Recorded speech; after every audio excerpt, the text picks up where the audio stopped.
Hi, I'm Steve Clemons, and I have a question. As countries pile up massive debt, and the planet heats up, and old-style wars break out, and politics becomes more toxic at home and abroad, do we have any real chance of coming out okay? Let's get to the bottom line.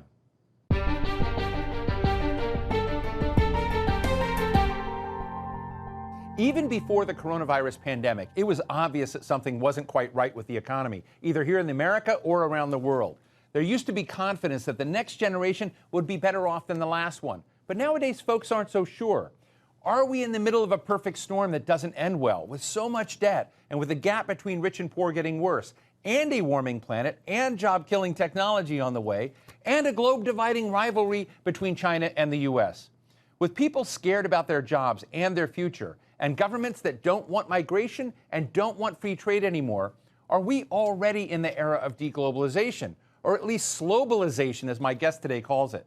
With so many interconnected, future of the world questions we need to think through, we're talking today with someone who can help us understand where we're going. He is economist Nouriel Roubini, professor at New York University and author of Megathreats: 10 Dangerous Trends That Imperil Our Future and How to Survive Them. Well, you know, one of the things you write very compellingly about, Nouriel, in this great book, and I'll tell everybody, read this book. It's just an eye-opener on so many massive, significant threats, not just financial, we're talking about right now, but climate change, AI, other dimensions. But you knew the late Paul Volcker well. I happen to know Paul Volcker well, and in some senses, he was the hero of a moment of coming out of an era of stagflation. And you write that we may be entering in another area. We may already be in an era of stagflation. What's wrong with, or why shouldn't we hope for another Paul Volcker to come raise interest rates to a crippling level to kill the fatness and the lethargy in the economy and the bad stuff? Why do you not think that there aren't heroes that come do the right things to get us out of this, threat-driven future we have? I think it's unlikely for the following reason. In the 1970s, we had negative supply shocks. The oil shock of 1973 with the Yom Kippur War between Israel and Arab states, the second oil shock in 1979 following the Islamic Revolution in Iran. It led to inflation and recession. But at that time, in US and advanced economies, private and public debt as a share of GDP was only 100%. So we got inflation, we got recession, we got stagflation. But when Volcker hiked interest rates to 20%, we did not have a debt crisis in the US and Europe. We had one in Latin America, because they had borrowed like crazy in the 70s. And of course, when Volcker jacked up interest rates to 20%, Mexico, Argentina, Brazil defaulted. After the global financial crisis, we had much higher levels of debt, household debt, housing debt, bank debt, but we had a negative demand shock, a credit crunch, so we ended up with a deflation, and therefore we could do massive monetary, fiscal, and credit easing to save the economy and the market. Today, unfortunately, we have the worst of the 70s with a wide range of both short-term and medium-term negative aggregate supply shocks that will reduce production and growth and increase cost of production, stagflationary. But now we have debt ratios that are much higher than even after the GFC.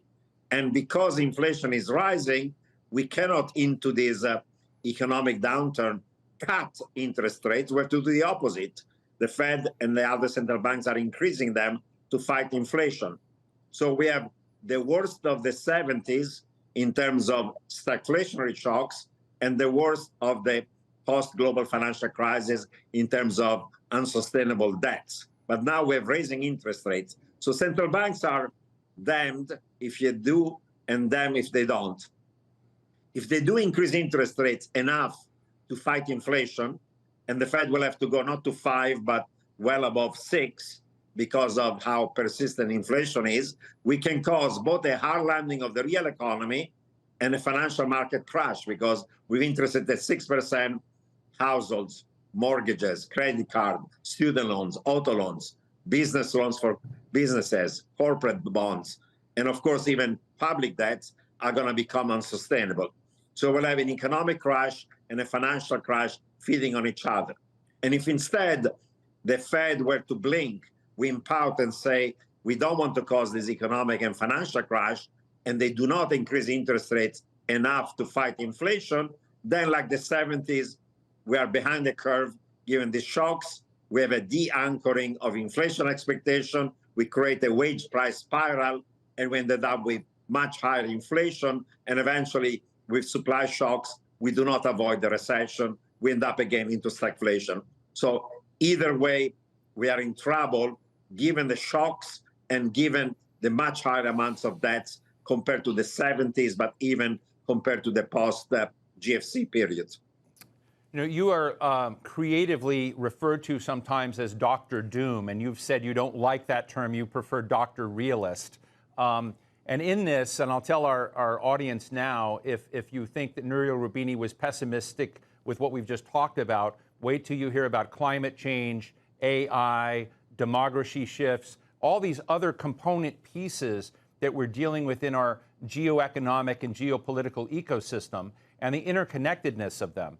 And I'd love you to share with our audience, it's a lot to talk about, it's a very compelling, dense book, but what are these other factors that actually make it very hard for political systems to respond that you say are other mega threats that even if we get the finance side right, we're dealing with other dimensions that could really capsize us? Well, as you pointed out in the book, in addition to economic, monetary, and financial risk, I talk about others that are connected to these economic and financial risks, but they're not directly so. One of them, of course, is the risk of Cold Wars getting colder and hot wars among great powers that are all armed with nuclear weapons. And we have a bunch of revisionist powers, China, Russia, North Korea, Iran, that are on a collision course with the US, Europe, and the West. We could have non-conventional conflict among great powers. Hot war in Ukraine is already getting worse. Israel might strike Iran this year, given Iran is becoming a threshold nuclear state. And the Cold War between US and China is getting colder by the day, and it's only a matter of time there will be a confrontation on the issue of Taiwan. That's one set of risks. Second one, of course, global climate change is becoming a disaster with acceleration in the rising temperature and the economic and financial damage from climate change across the world. Dozens of examples of what's happening today. It's a disaster. We've realized now that severe global pandemics may occur. COVID-19, for many reasons, is not going to be the last nor the most virulent. And while AI can increase the economic pie eventually, it leads to permanent technological unemployment among routine jobs that are blue-collar initially, but then white-collar jobs that are cognitive, that can be sliced in a series of automated tasks, and even some of the creative jobs, given the new generative AI techniques, will be eventually automated. It will also increase income and wealth inequality because these technologies are capital-intensive, skill bias, and labor saving. So if you own the capital, you do well. If you are in the top 10% distribution of skill, AI makes you more productive, but everybody else gradually is going to have a challenge with their income and jobs. And finally, the economic manifestation of this rising inequality, economic malaise, young generation feeling they'll be worse off than their parents, is a backlash against liberal democracy. And radical, authoritarian, violent parties, populist parties of the extreme right or the extreme left are coming to power, both in advanced economies and in emerging markets. Now, I say that things are worse than the 70s and worse than the post-GFC period. In some dimensions, things are even worse than the 1930s. In those 30 years between 1914 and 1945, in spite of the first era of globalization, in spite of the first industrial revolution, we did not prevent World War I. Then we had the Spanish flu. Then we had the stock market crash of 29. Then the beginning of the Great Depression. Then inflation, deflation, hyperinflation, trade wars, currency wars, financial crisis, massive defaults, unemployment 25%. And then we had the rise to power of Nazis in Germany, fascists in Italy, Franco in Spain, militarist in Japan. Then we had World War II and we had the Holocaust. But as bad as those 30 years were, there are today 4 major new mega threats that did not even exist at that time. At that time, we didn't have to worry about climate change in the 30s. We didn't have to worry about AI destroying jobs. The computer had not even been invented.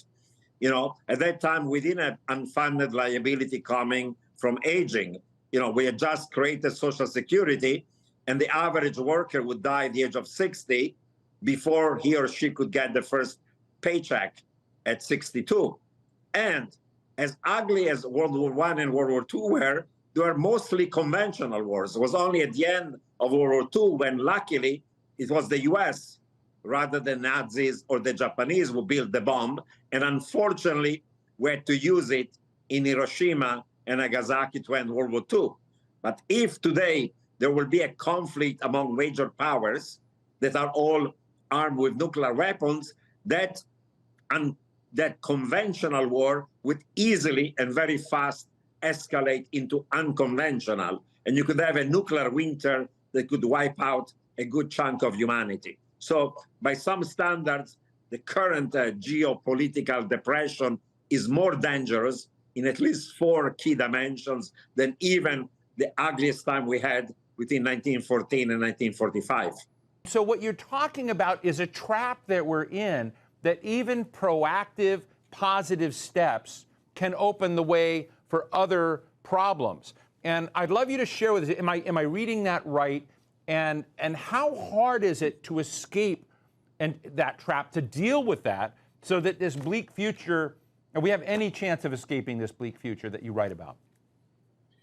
You're right. But I point out in each chapter that there may be solutions to each one of these threats. But as economists know, there is no free lunch.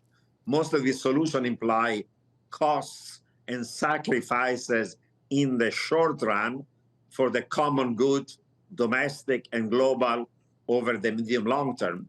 And unfortunately, the political economy of both democracy and autocracy is kicking the can down the road, because politicians who do the sacrifices in the short run are not going to be in power or be kicked out of power over time. And therefore, we tend to not doing what's necessary. That's one of the big dilemma we're facing. So there are problems, there are solutions. The question is whether they're likely to be implemented or not. And I give several examples. Say on climate change, why don't we do the right thing? There's at least 5 constraints. One is that in places like US, half of the country doesn't believe in human-driven climate change. So when they're in power, they reverse what we need to do. Second, there is an intergenerational conflict. I'm 65. I'll be lucky if I live another 30 years. A young person born today, he or she, will live at least 100 years. The young don't vote, the old vote. And even the young, are they willing to do the sacrifices to reduce their carbon footprint today? We should all become vegan. We should all install solar panel, insulate our homes, don't use plastic. Even the young are not willing to do it.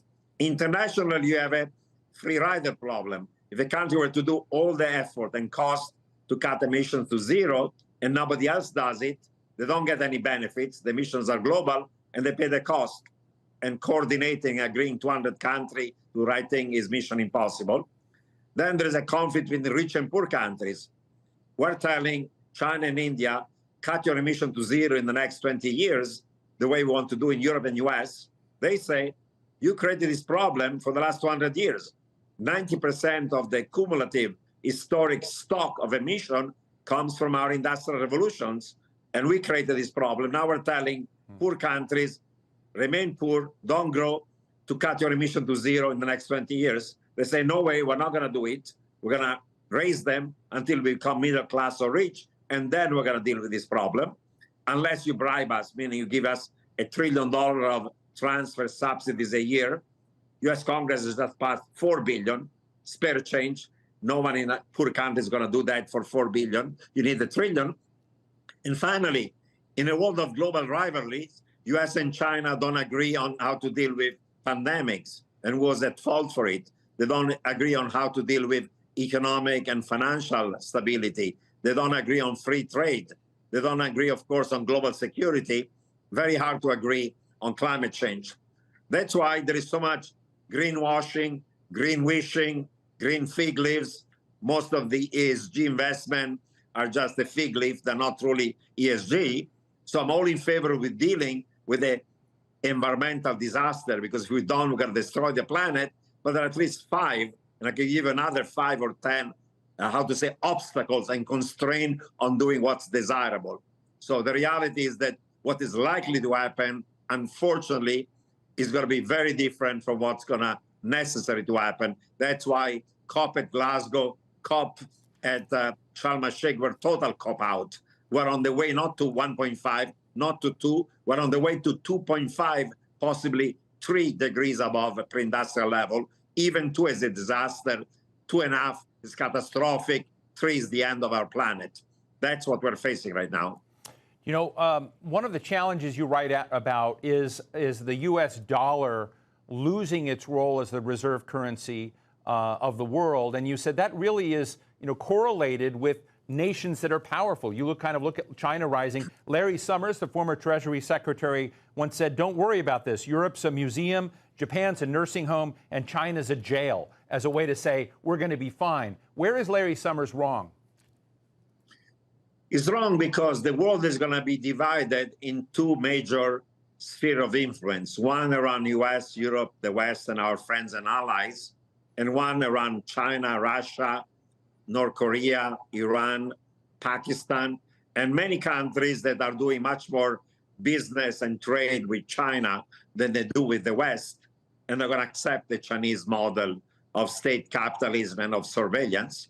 So we'll have a decoupling of the global economy, 2 separate economic, trading, financial, investment, technological, and also socio-political systems, one around the West, one around China. And therefore, the Chinese are going to increasingly want to replace the US dollar when they do trade with their friends and allies and use the RMB. And they're already gradually doing it. Because, as the saying goes, if I owe you $1 billion is my problem, if I owe you $1 trillion is your problem. And Chinese are holding $1 trillion of foreign reserves in US dollar treasuries. But like it happened for Russia, where we seized those foreign assets of Russia, whether in dollar in Europe and so on, the Chinese are worried that as we are on a collision course with them on Taiwan, eventually we're going to do the same. So they're going and telling their friends and allies, let's invoice oil in the Middle East in RMB. Let me pay you in RMB. Why don't you hold some of your reserves into RMB, and so on and so on. And they're making inroads steadily and slowly and gradually. So the dollar is not going to disappear. It's going to remain a reserve currency. But from a unipolar world, where it's dollar dominance, 2/3 of all transaction and of reserve currency is dollar, we're going to go to a bipolar world, one centered around the US dollar, one centered around the RMB. That decoupling, fragmentation, and balkanization of the global economy becomes also a decoupling and fragmentation of the global reserves and currency system. I want to quickly show our audience a photograph of a house you write about that was built through AI and 3D printing, and 2 people, 2 human beings built this home in remarkable time with machines. And I just want to give you an opportunity, Nouriel, to talk about the benefits that are going to come with technology and advancement and what we should be scared as heck about. Certainly, AI, machine learning, robotic automation, quantum, and related technology eventually is going to increase the economic pie. Potential growth is going to become much higher. We're not yet seeing it in the aggregate macro productivity numbers. It's only a matter of time. That's the positive side of it. So there'll be more goods and services much cheaper. The dark side is multiple, 3 dimensions of it. One, increasingly massive, permanent technological unemployment. Initially, blue-collar routine jobs, then white-collar cognitive jobs, eventually, given generative AI, even creative jobs. Secondly, these technologies are capital intensive, skill bias, and labor saving. If you own the machine or the capitalists own the machine, you'll do well. If you're in the top maybe 15% of distribution of skills, education, human capital, probably the AI makes you, for the time being, more productive. But if you are a low value added or medium value added, blue collar, white collar, increasingly your job and income is going to be threatened by technology. That's why eventually we need UBI, universal basic income. But then what's a system where people don't have a dignity of work? That essentially, effectively, like parasites, will receive a welfare check for life. Is it sustainable, or what are the consequences, socially and politically, of that?